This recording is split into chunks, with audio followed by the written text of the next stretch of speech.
नमस्कार, आप देख रहे हैं खबरदार। मैं हूं श्वेता सिंह। खबरों को खबरदार के लेंस से देखने का वक्त हो गया है। आज पूरे देश में एक ही वाक्य की चर्चा है और वो वाक्य है बाबा मिल गए। इस वाक्य से देश के एक बड़े वर्ग को आध्यात्मिक ऊर्जा मिली है।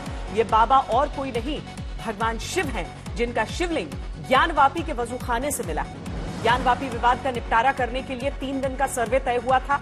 मंगलवार 17 मई को रिपोर्ट जमा करने की तारीख तय हुई थी, लेकिन एक दिन पहले सोमवार को साक्षात महादेव वर्षों से दबे सत्य की तरह सर्वे करने वाली टीम के सामने प्रकट हो गए। सर्वे के तीसरे दिन ज्ञानवापी में 12.8 फीट के व्यास वाला शिवलिंग मिल गया। यानी जहां मस्जिद का वजूखाना था, वहीं पर सर्वे के दौरान पानी हटाने के बाद शिवलिंग दिखने लगा। आज खबरदार में तस्वीरों और वीडियो सबूतों के आधार पर ज्ञानवापी की पूरी सर्वे रिपोर्ट हम आपके सामने रखेंगे। ज्ञानवापी के नक्शे और 3 दिन के सर्वे को डिकोड करेंगे और 1991 के जिस उपासना स्थल कानून का हवाला दिया जा रहा है, उसका भी गहरा कानूनी विश्लेषण आज हम करेंगे। इससे आपको पता चलेगा कि सैकड़ों वर्षों में जो मंदिर तुड़वाए गए, उनका कानूनी हिसाब किताब करने की जो लड़ाई है वो कितनी लंबी है और उसमें कितने पेज हैं। यह आज का सुपर विश्लेषण है। इसकी शुरुआत हम करते हैं।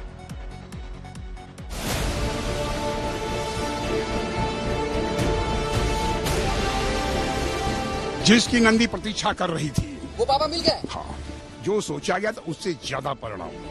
जैसे ही वह समय आया, मस्जिद प्रांगण हर हर महादेव के नारों से घोषित उद्भूत हो गया। क्या बताए, लोग नाचने लगे। शिवलिंग नहीं मिला, नहीं मिला, नहीं मिला। साफ इनकार है, बिल्कुल मिले हैं क्या? मिले हैं क्या? नहीं, हमारे का नहीं मिले।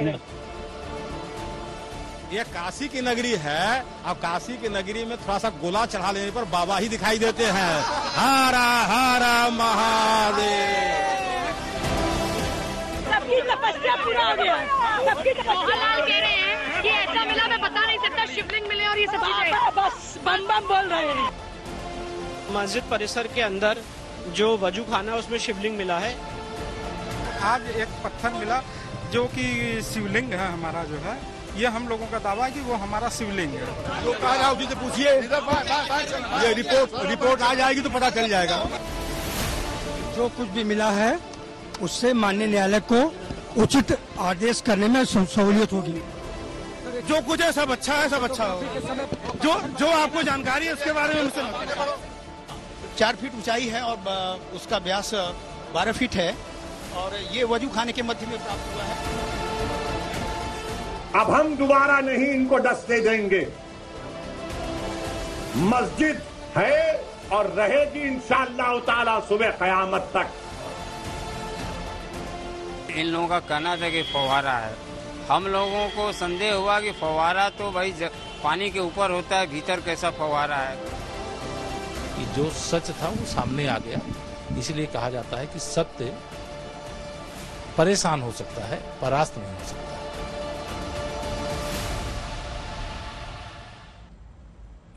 तो आज खबरदार में हम विश्लेषण की शुरुआत अपनी सुपर एक्सक्लूसिव पड़ताल से करेंगे। आपको काशी विश्वनाथ धाम में मौजूद नंदी जी के पास ले जाएंगे, जिनका 353 वर्षों का इंतजार आज खत्म हुआ है।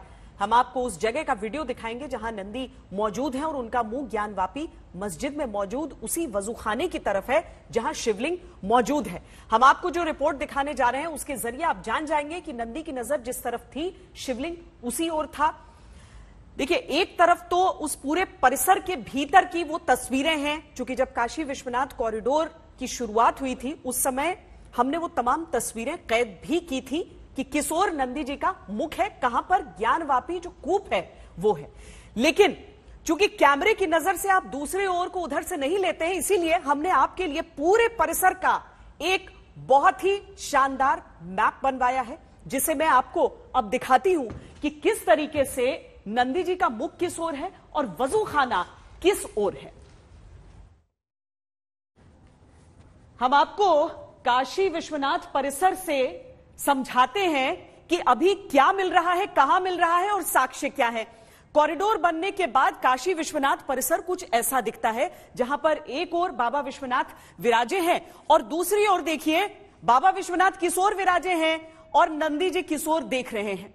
तो नंदी जी यहां पर हैं और नंदी जी देख रहे हैं ज्ञानवापी परिसर की ओर। और उनके ठीक बगल में आपको यह ज्ञानवापी कूप दिख जाएगा, जिसको लेकर सदियों पुरानी मान्यता है यहां पर। तो काशी विश्वनाथ कॉरिडोर जब से बन गया तब से कुछ इस तरह का स्वरूप दिखता है। और देखिए परिसर के उस पार आपको ज्ञानवापी मस्जिद भी दिख जाएगा। एक दीवार है जिसमें नीचे थोड़ा सा कंक्रीट और उसके ऊपर जो रेलिंग सी लगी हुई है, जिससे दोनों का विभाजन होता है। पहले गली से भी आपको बाबा विश्वनाथ के दर्शन नहीं होते थे, अब आप जहां से देखिए आपको ज्ञानवापी मस्जिद तक सब कुछ नजर आ जाएगा वहां पर। और ये सारी चीजें जो साफ साफ नजर आ रही है ना, उसी के कारण अब बहुत सारी ऐसी चीजें सामने आ रही हैं जो अब कोर्ट में साक्ष्य के तौर पर भी पेश की जा रही है, क्योंकि वीडियोग्राफी उसकी हो रही है। नंदी जी यहां से देख रहे हैं, लेकिन हम आपको अब दूसरे नक्शे में ले चलते हैं और आपको दिखाते हैं कि दूसरी ओर से क्या दिख रहा है।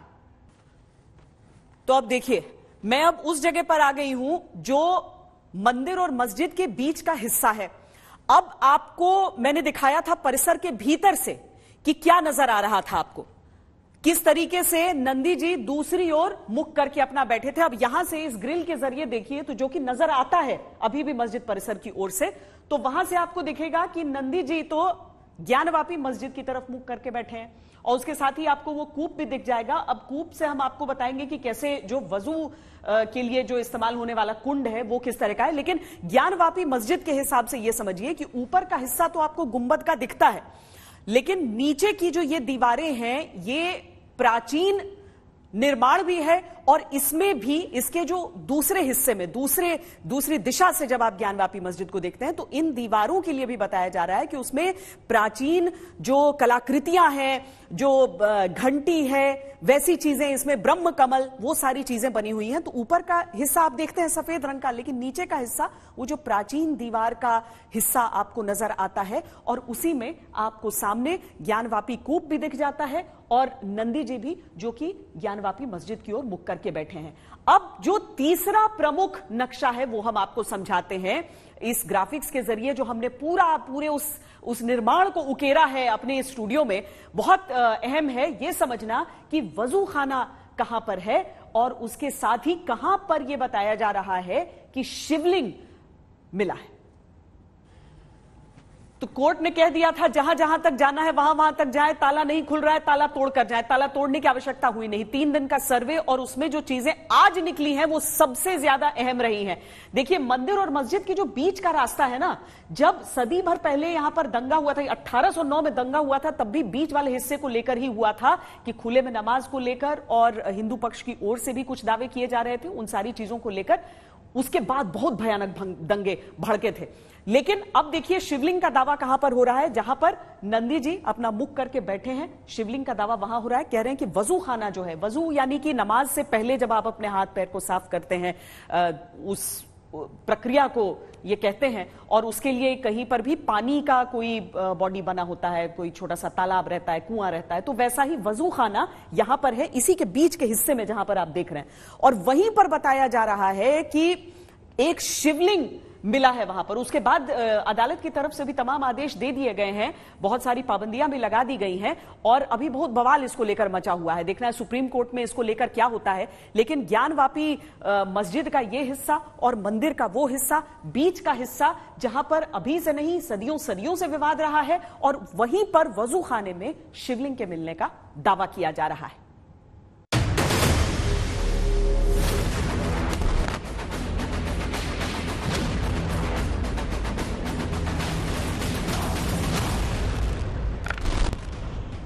ज्ञानवापी के इतिहास से छेड़छाड़ कितनी भी हुई हो, लेकिन जब वजूखाने के तालाब से पानी हटा तो सच उभर कर सामने आ गया।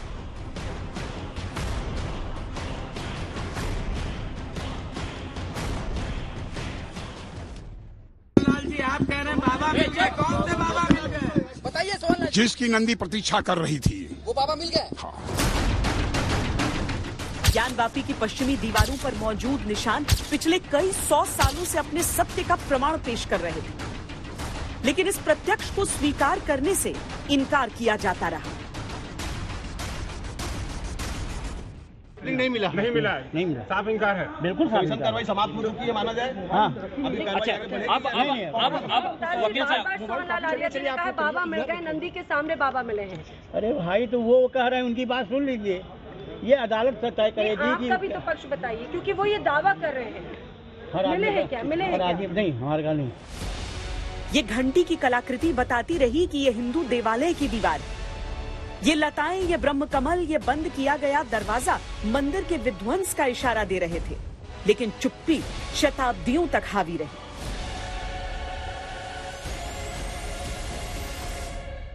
आज ज्ञानवापी के सर्वे में जब नंदी के मुख के सामने 12.8 फीट व्यास के शिवलिंग के दर्शन हुए तो इस प्रत्यक्ष की गूंज पूरे देश में सुनी गई।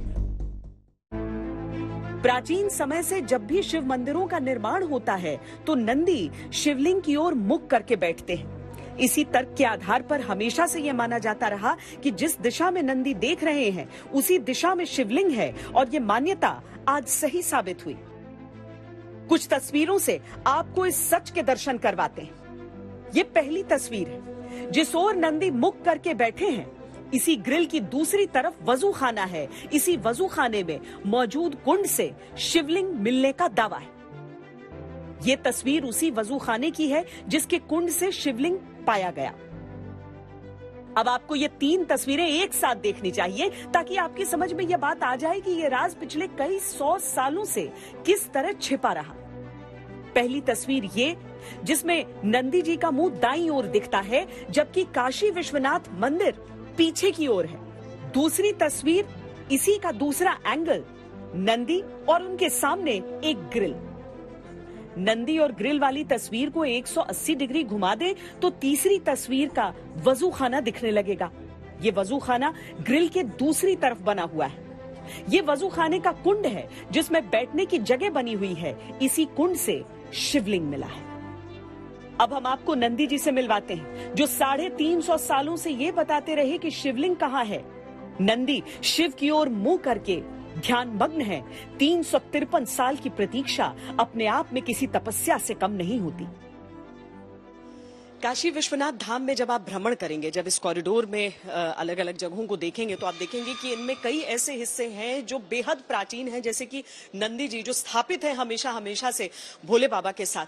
और इसके साथ ही आपको बहुत सारा आधुनिक निर्माण भी देखा जाएगा, खास तरह के पत्थरों के साथ जो नागर शैली की कलाकृतियों का नमूना होता है वो भी आपको दिखेगा। बहुत सारे मंदिरों में इस शैली का प्रयोग किया जाता है और यहाँ बाबा विश्वनाथ धाम में भी उसका प्रयोग किया गया है। पिछले वर्ष काशी विश्वनाथ धाम की रिपोर्टिंग के दौरान हमने नंदी जी के पास बने ज्ञानवापी कुंड की तस्वीरें भी ली। इसके नाम पर ही इस मस्जिद का नाम ज्ञानवापी मस्जिद पड़ा। काशी विश्वनाथ धाम परिसर में इस समय हम हैं और यहाँ पर ये ज्ञानव्यापी कुआं है। इसके जल का बहुत महत्व माना जाता है। कहा जाता है कि अगर इससे ये ग्रहण आपने कर लिया तो आपको ज्ञान भक्ति का जो संचार आपके भीतर होगा वो अद्वितीय होगा। बहरहाल लोग अपनी मन्नत पूरी करने के लिए भी यहाँ पर आते हैं। अब काशी के लोगों की ये मन्नत भी रही कि बाबा विश्वनाथ धाम को इस रूप में वो देख पाए। पंडित जी, ये ज्ञानव्यापी कुआं जो है इसके जल का क्या महत्व? ये जल का महत्व है, ये आचमन करने का महत्व है। ज्ञान, भक्ति और मोक्ष की प्राप्ति होती है, इसीलिए इसका नाम ज्ञानवापी पड़ा है। मानस में तुलसीदास भी लिखते हैं, मुक्ति जन्म मही ज्ञान खान अगान कर, जह बसे शंभु भगवान सो काशी सहित कसना। रामचरित मानस में तुलसीदास ने कहा है कि जल के अंदर ही शंकर और पार्वती का वास है। ये कुआं उस समय का है जब पृथ्वी पर गंगा नहीं आई थी, मेघ भी नहीं बरसता था, पृथ्वी पर जल का अभाव था। शंकर के गण ईशान देव ने अपने त्रिशूल से इस कुएं की जल को उत्पत्ति किया है। ये स्कंद पुराण के काशी खंड में प्रमाण मिलता है। क्या मन में भाव? ये प्रसन्नता हो रही है। एक परिसर में सब मंदिर का दर्शन एक साथ हो रहा है। जो अंदर गलियों से भड़कते हुए आते थे उनको अब जो है रास्ता एकदम सीधा घाट से मंदिर के आने का रास्ता मिल जाएगा। उससे मतलब प्रसन्नता है। दर्शनार्थियों को अब भटकने की जरूरत नहीं पड़ेगी। ज्ञानवापी यानी ज्ञान का कुआं। कहा जाता है यहीं पर भगवान शिव ने मां पार्वती को ज्ञान दिया था। आज इसी जगह से महादेव ने अपनी मौजूदगी का ज्ञान पूरे संसार को दिया। श्वेता सिंह, वाराणसी, आज तक। तस्वीरें अपने आप में बहुत कुछ बयान वहां पर कर रही है। हालांकि मामला अभी अदालत में है।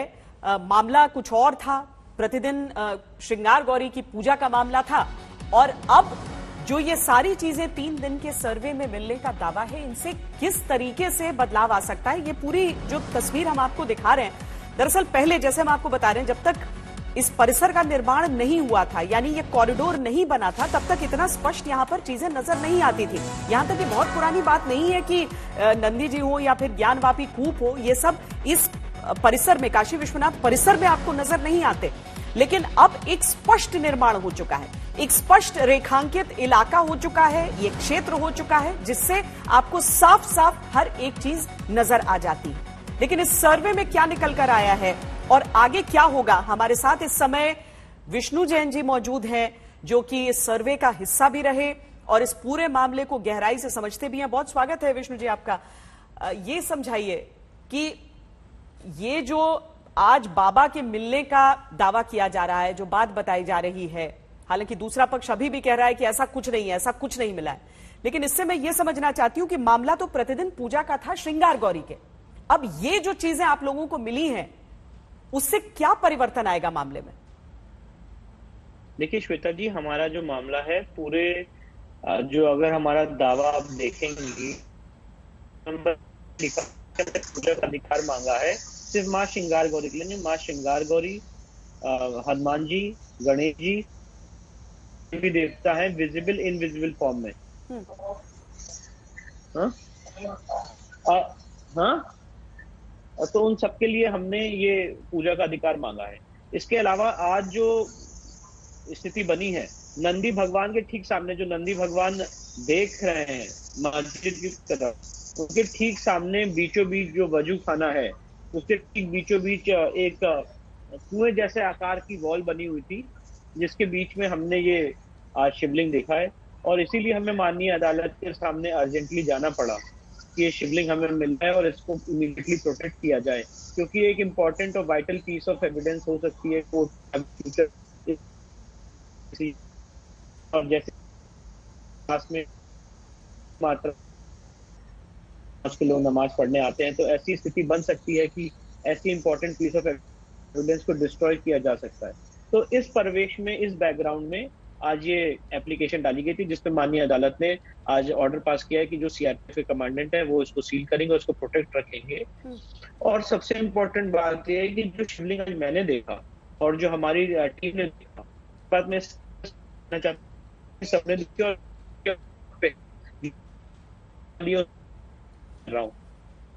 देखा गया और बाकी जगहों पे क्या देखा गया तो कमिश्नर साहब अपनी रिपोर्ट में लिखेंगे।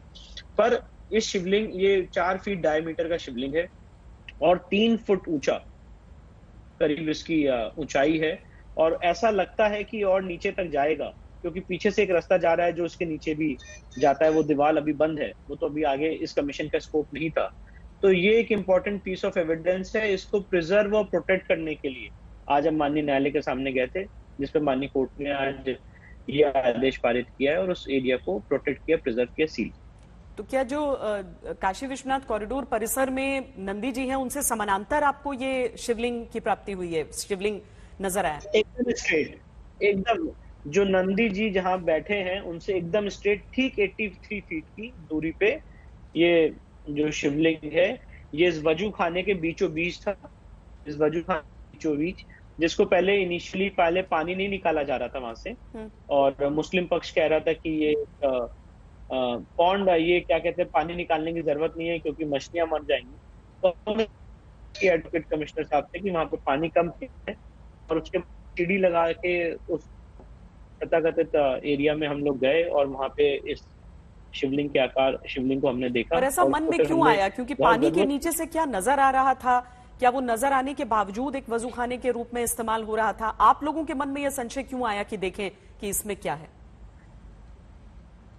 कल जब वजू खाने की फोटोग्राफी हो रही थी, तब जब यहाँ से वजू खाने से बीचों बीच ये वेल टाइप का शेप दिख रहा था, तो इनिशियली ये लग रहा था कि इसकी भी फोटो ली जाए, क्योंकि ये ज्ञानकूप या एक कुआं हो सकता है जो इस मस्जिद परिसर के अंदर है। तो उस परिवेश में इस एरिया का पानी कम कराया जा रहा था, और जब पानी कम कराया गया और जब वहां पे पहुंचे और जब देखा कि वहां पे तो बहुत बड़ा एक शिवलिंग है, तो फिर उस चीज को फोटोग्राफ और वीडियोग्राफ किया गया। और मुझे लगता है कमिश्नर साहब अपनी रिपोर्ट में इस चीज को मेंशन करेंगे और कोर्ट के सामने प्रेजेंट करेंगे। क्योंकि जो व्यास परिवार है जो इस बात जो कहता है कि उनके पास मालिकाना हक है इस पूरी जमीन का, इस पूरे क्षेत्र का, उनकी तरफ से तो जो नक्शा दिखाया जाता है उसमें तो विश्वेश्वर मंदिर होने की बात कहीं भी वहां पर जाती है। तो इन सारी चीजों को लेकर आप लोग सोच रहे हैं या फिर एक एक करके एक एक क्रमवार आप लोग सोचेंगे कि अदालत में जब जाएगा मामला शायद किसी और रूप में भी तब इसे देखा जाए? नहीं, देखिए अभी ये सारे ऑप्शंस खुले हुए हैं। अदालत में हमारे 7 सूट पेंडिंग हैं जिसमें मालिकाना हक भी मांगा गया है, पूजा का अधिकार भी मांगा गया है, रस्तोगी साहब का भी केस चल रहा है और आगे चल के सारे केसेस साथ में क्लब होंगे। जो एविडेंसेस रिकॉर्ड पे आएंगी वो एक दूसरे के साथ पढ़ी जाएंगी। तो अभी तो ये एक फैक्ट फाइंडिंग एक्सरसाइज है। ये वो एक्सरसाइज है कि जो आज मौके की स्थिति है वो कोर्ट के सामने लाई जाए। और आज का जो कमीशन की कार्रवाई थी, इसीलिए जैसे आपने जो सवाल पूछा कि आपको ऐसा क्यों लगा कि वहां पे कुछ हो सकता है, क्योंकि कल भी जब हम वजू खाने में गए थे तो पानी कम नहीं किया जा रहा था। तो कल कही गई थी कि आप प्लीज इस पानी को कम करिए कि हम पूरा देख पाए कि वहां पे है क्या। अगर ये वेल है तो उसकी फोटोग्राफी होगी, अगर वेल नहीं है तो भी उसकी मतलब जो भी चीज है उसकी वो कोर्ट के रिकॉर्ड पे आ जाए। तो उस स्थिति में यहाँ पे पानी आज कम कराएगा। और जो 3 फुट का वजू खाना है, जब उसका पानी कम हुआ तो अल्टीमेटली पाया गया कि यहाँ पे वेल के अंदर एक 3 फुट लंबा शिवलिंग है, जिसको फिर हमने आज प्रोटेक्ट किया है और कोर्ट के रिकॉर्ड के सामने ही आएगा। चलिए, बहुत शुक्रिया विष्णु जैन हमसे बातचीत करने के लिए। वो हम वजूखाना भी आपको दिखा देते हैं जो तस्वीरों के माध्यम से हमारे सामने इस समय है, कि जहां से ये बताया जा रहा है कि वो शिवलिंग मिला है। देखिए वहां से पानी को कम करना पड़ा, जिसके बाद ये पता चलता है जब भी नमाज पढ़ी जाती है तो उससे पहले साफ सफाई का ध्यान रखना होता है। तो नमाज पढ़ने वाले जितने भी व्यक्ति होते हैं वो अपने पैर हाथ को साफ करते हैं, कुल्ला करते हैं और उसके बाद जाकर मस्जिद में नमाज पढ़ते हैं। तो उसके लिए इस्तेमाल होता है वजू खाने का। ये आपके सामने वजू खाना है, इसमें शिवलिंग की बरामदगी हुई है। शिवलिंग को प्राप्त किया गया है यहाँ से और उसके बाद इसको सील कर दिया गया है कि आगे अब इसके लिए नहीं इस्तेमाल करेंगे। अब सफाई के दौरान जो कुआं दिखा है वो आप देखिए।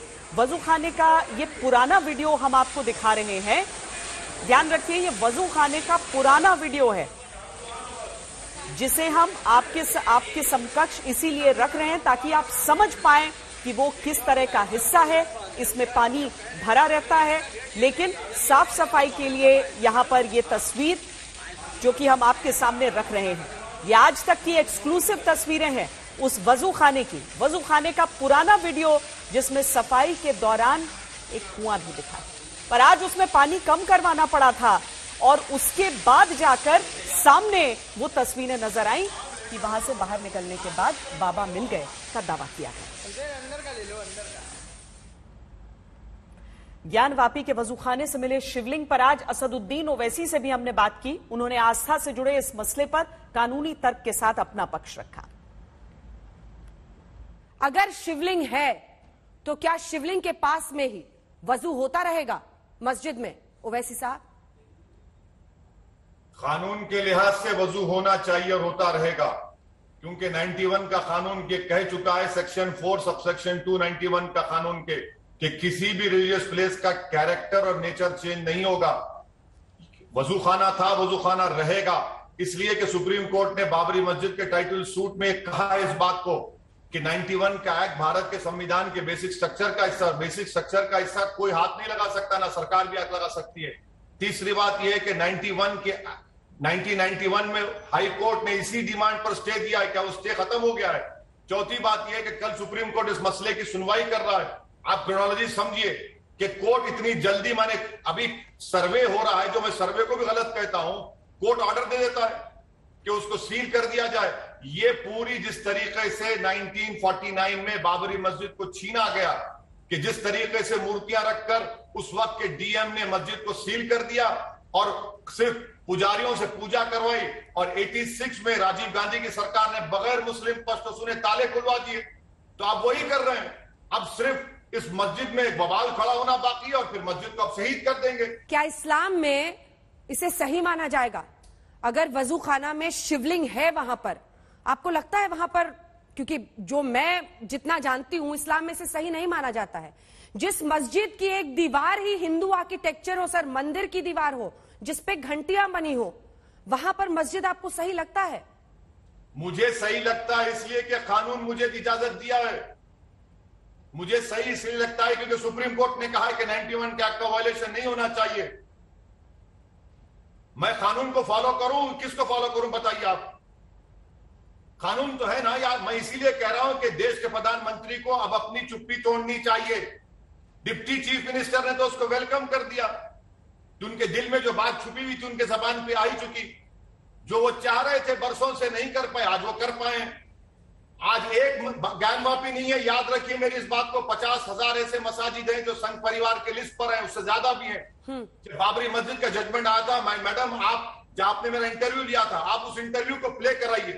मैंने यही बात कही थी कि जजमेंट का मैं खिलाफ इसलिए हूं क्योंकि ये दरवाजे खोल देगा, ये और मसलों को पैदा करेगा। और मैं सच साबित हुआ आज। मैं कल सुप्रीम कोर्ट सुनवाई कर रहा है, आप एक दिन नहीं रुक सकते थे। जहां पर शिवलिंग था वहां पर आज वजू हो रहा है, वहां पर नमाज पढ़ी जा रही है। ये कैरेक्टर कैसे बदला सर? ये कैसे हुआ? इसकी क्रोनोलॉजी क्या है? क्योंकि 91 में आपने सबने मिलकर एक कानून पास कर दिया। कानून जब पास हो गया तो कानून की पासो लिहाज रखना चाहिए। नहीं सर, क्योंकि औरंगजेब ने मंदिर को तोड़ा, उसकी एक दीवार को बरकरार रखा, बाकी जगहों पर मस्जिद बना दी, इसलिए ये हो रहा है सर। मैडम मैं आपको ये कह रहा हूं कि हजरत औरंगजेब रहमतुल्लाह अलैह को आप पार्टी बना दीजिए ना कोर्ट में जाकर। क्या Alamgir versus government of India कर दीजिए, हमको क्या करना है। जब तक 91 का एक्ट है आप एक्ट का उल्लंघन वायलेशन नहीं कर सकते, क्योंकि सुप्रीम कोर्ट ने उसको बेसिक स्ट्रक्चर का हिस्सा करार दिया। 1991 में वो वजू खाना था, उसमें नमाजें होती थी, मेहराब के पीछे साल में एक मरतबा पूजा की इजाजत थी। और 1991 में हाई कोर्ट ने इसी डिमांड पर कोर्ट का स्टे दिया। आप मुझे बताइए, जब इतनी चीजें आपको समझा रहा हूं, आप मुझे औरंगजेब के पास लेकर जा रहे। लेकिन दूसरी तरफ ओवैसी साहब, एक सवाल तो ये उठता है ना, आप कह रहे हैं कि अब वहां पर सिविल कोर्ट ने कह दिया है कि जहां पर शिवलिंग मिला है उसे सील कर दिया जाए। आपको इसमें भी खोट दिख रहा है? यकीनन। क्योंकि आज का मैडम मैंने आपको एक मिसाल देकर समझाया कि अगर किसी के घर में दो पार्टीज का विवाद है और ये कहते हैं कि भाई घर के पिछले हिस्से में आप पूजा कर लीजिए जो 91 से हो रहा है, आप अचानक मेरे घर के अंदर आकर कहते हैं कि नहीं ये हिस्सा सील कर दिया जाएगा, अब आप यहां पर वो इस्तेमाल नहीं करेंगे, तो क्या नेचर और कैरेक्टर चेंज नहीं होगा उसका? जो 91 एक्ट का वायलेशन नहीं होगा। मैं ये कह रहा हूं कि अब हम दोबारा दूसरी मस्जिद को नहीं खोना चाहते, नहीं खोएंगे। और मेरा बिलीफ ये है कि बाबरी मस्जिद भी मस्जिद थी और है और रहेगी। क्यों ये मेरा बिलीफ है। कैसे? इसका कौन रोकेगा मुझे? कैसे खत्म हो गया क्या? कैसे कयामत तक रहेगी सर? अगर कोर्ट का जो भी फैसला आएगा उसको तो मानना पड़ेगा ना, खुले दिमाग से सोचना पड़ेगा ना। क्यों उकसा रहे हैं आप लोगों को ये कहकर? उकसा नहीं रहे। कोर्ट का जजमेंट ना मैं लिखने वाला हूं ना आप लिखने वाले हैं। सुप्रीम कोर्ट कल क्या सुनवाई करेगा, इसका नतीजा क्या आएगा मुझे भी नहीं मालूम। मगर मैं ये कह रहा हूं कि जब हमने 91 का एक्ट पास किया, सुप्रीम कोर्ट ने बाबरी मस्जिद राम मंदिर टाइटल डिस्प्यूट में कह दिया कि ये 91 का एक्ट बेसिक स्ट्रक्चर का हिस्सा है। तीसरा, 1991 में इलाहाबाद हाई कोर्ट ने इसी पर स्टे लगाया है। कल सुप्रीम कोर्ट सुनवाई कर रहा है और आज अचानक इतनी तेजी से हो जाता है। और पहला ट्वीट किसका आता है? उत्तर प्रदेश के बीजेपी के डिप्टी चीफ मिनिस्टर का। ज्ञानवापी परिसर का पूरा सच क्या है, यह अदालत के फैसले के बाद ही सामने आ सकता है। लेकिन अभी तक जो सच सामने आया है वो याचिकाकर्ताओं के दावे से मिलता जुलता दिख रहा है। याचिकाकर्ताओं ने अदालत के सामने ज्ञानवापी परिसर का नक्शा पेश किया है और दैनिक पूजा के अधिकार की मांग की है। उस नक्शे के अनुसार आप देख सकते हैं कि ये प्लॉट नंबर 9130 पर मौजूद आदि विश्वेश्वर स्वयंभू ज्योतिर्लिंग और ज्ञानवापी परिसर का नक्शा है। इसमें याचिकाकर्ताओं ने पूरब की ओर यहां पर हनुमान जी की मौजूदगी दिखाई है। इससे आगे बढ़ने पर दाईं ओर तहखाने का दरवाजा दिखाया गया। ये बीच का पूरा हिस्सा तहखाने के तौर पर दर्शाया गया है। इसके बाद पश्चिम की ओर श्रृंगार गौरी मंडप की दीवार पर मस्जिद की छत की बात दर्शाई गई और यहीं पर यह हिस्सा उसे मस्जिद कमेटी ने अब बैरिकेड कर लिया है। इसी बैरिकेड के ठीक सामने श्रृंगार गौरी मंदिर के बाकी देवी देवताओं को दिखाया गया है और इधर उत्तर की ओर मस्जिद का गेट दिखाया गया है। इसी नक्शे के आधार पर याचिकाकर्ताओं ने अदालत में 13 बिंदुओं में दावा किया और उसी दावे के 11 नंबर बिंदु में लिखा था कि परिसर के अंदर शिवलिंग मौजूद होने की संभावना है। इस लिहाज से देखा जाए तो याचिका में किए गए दावे अब सच होते दिखाई दे रहे हैं। काशी में ज्ञानवापी मस्जिद के सर्वे के साथ 31 वर्ष पुराने प्लेसेस ऑफ वर्शिप एक्ट 1991 की चर्चा अचानक तेज हो गई। आज आपको हम बताते हैं कि ये क्या है और क्यों हिंदू समुदाय इस कानून का विरोध करता है। इस कानून को समझने के लिए आपको 1990 के राम मंदिर आंदोलन के दौर में चलना है। 1990 के दौरान जब अयोध्या में राम मंदिर आंदोलन तेज हुआ तो केंद्र सरकार को लगा कि देश भर में अलग अलग धार्मिक स्थलों को लेकर विवाद बढ़ सकता है और इससे हालात गंभीर हो जाएंगे। ऐसे में नरसिंह राव सरकार 11 जुलाई 1991 को पूजा स्थल कानून लेकर आई। इस एक्ट के अनुसार 15 अगस्त 1947 को जो धार्मिक स्थल जिस स्थिति में था और जिस समुदाय का था भविष्य में भी उसी का रहेगा। चूंकि अयोध्या का मामला उस समय हाईकोर्ट में था, इसीलिए इस कानून से उसे अलग रखा गया। 1991 में केंद्र सरकार जब ये कानून लाई तब भी संसद में इसका विरोध हुआ था और इस मामले को संसदीय समिति के पास भेजने की मांग उठाई गई थी। हालांकि ये एक्ट पास होकर लागू हो चुका था। इसके बाद नवंबर 2019 में राम मंदिर विवाद पूरा होने के बाद काशी और मथुरा सहित देश भर के लगभग 100 मंदिरों की जमीनों को लेकर दावेदारी की बात उठने लगी। लेकिन प्लेसेस ऑफ वर्शिप एक्ट 1991 के कारण दावेदारी करने वाले लोग अदालत का रास्ता नहीं चुन सकते। इससे यह विवाद और बढ़ता चला गया। हाल ही में बीजेपी नेता और एडवोकेट अश्विनी उपाध्याय ने इस एक्ट को सुप्रीम कोर्ट में चुनौती दी। याचिका में कहा गया है कि प्लेसेस ऑफ वर्शिप कानून हिंदू, जैन, सिख और बौद्ध को उनके संवैधानिक अधिकारों से वंचित करता है। उनके जिन धार्मिक और तीर्थ स्थलों को विदेशी आक्रमणकारियों ने तोड़ा, उन्हें फिर से बनाने के कानूनी रास्ते को बंद करता है। इस याचिका में एक्ट की धारा 2, 3 और 4 को चुनौती दी गई है। इसमें विशेष रूप से कानून के सेक्शन 4 का सब सेक्शन 3 कहता है कि जो प्राचीन और ऐतिहासिक जगहें हैं उन पर यह कानून लागू नहीं होगा। इस कानून में एंशिएंट साइट्स की परिभाषा भी दी गई है, जिसके अनुसार 100 साल या उससे अधिक पुराना कोई भी निर्माण हो तो उसे प्राचीन माना जाएगा। इस नियम के हिसाब से कानून के कुछ जानकारों का मानना है कि मथुरा और काशी के मंदिरों के मामले में इस कानून से ये बाहर हो जाते हैं। याचिका के अनुसार ये कानून संविधान के समानता के अधिकार, गरिमा के साथ जीवन के अधिकार और धार्मिक स्वतंत्रता के अधिकार में दखल देता है। इसीलिए इस पर रोक लगानी चाहिए। अब यह मामला सुप्रीम कोर्ट में है, जिसकी सुनवाई होनी है। इस मामले को सुप्रीम कोर्ट में लाने वाले अश्विनी उपाध्याय से हमने बात की, उनके तर्क भी सुने। काशी का मामला हो या मथुरा का, प्लेसेस ऑफ वर्शिप एक्ट उस पर लागू ही नहीं होता है। जो लोग बार बार प्लेसेस ऑफ वर्शिप एक्ट की दुहाई दे रहे हैं, एक बार वो प्लेसेस ऑफ वर्शिप एक्ट का सेक्शन 4 का सब क्लास 3 पढ़े। सब क्लास 3 में लिखा हुआ है कि जो एंशिएंट मोन्यूमेंट हैं उनके ऊपर यह कानून लागू नहीं होगा। और एंशिएंट मोन्यूमेंट भी डिफाइंड है, उसी कानून में डिफाइंड है जो सेक्शन 4 के सब क्लास 3 में लिखा हुआ है। 1958 का कानून है। उस कानून में एंशिएंट मोन्यूमेंट जो डिफाइन किया उसमें यह कहा गया है कि ऐसी संरचना, ऐसा स्ट्रक्चर जो 100 साल से ज्यादा पुराना हो उसको कहते हैं एंशिएंट मोन्यूमेंट।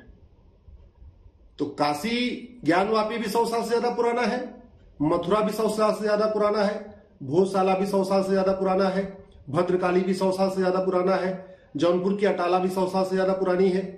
इसलिए ऐसे स्ट्रक्चर के ऊपर प्लेसेस ऑफ वर्शिप एक्ट लागू नहीं होता।